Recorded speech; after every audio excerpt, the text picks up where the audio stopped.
Lara eski shaharning chetida tark etilgan bir kvartirada yashashga majbur bo'ldi. Bu kvartira avvalgi egasi haqida mishmishlarga to'la edi. Kecha paytida oynadan g'alati ovozlar eshitiladi deyishardi. Birinchi kecha Lara hech narsaga e'tibor bermadi, lekin ikkinchi kechada soat 12 atrofida u oshxonaga suv olishga tushdi. Shu payt u o'zini oynaga qarashini sezdi. Lekin oynada o'zining aksini emas, boshqa bir kishining soyasini ko'rdi.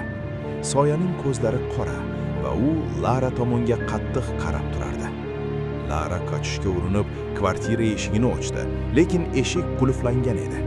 U yana orqaga qarasa, soyadan biri oynadan chiqib xona bo'ylab harakatlana boshladi.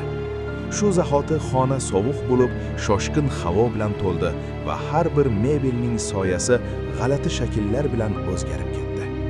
Lara qichqira boshladi, lekin uning ovozi kvartiraning sirli devorlari ichida yo'qolib ketdi. Soyalar unga tobora yaqinlashardi. U nihoyat oynaga qaradi va o'z aksini ko'rdi. Lekin endi aksida qo'rquv bilan lablarini silkitayotgan yuz emas, faqat bo'sh qora ko'zlar paydo bo'ldi.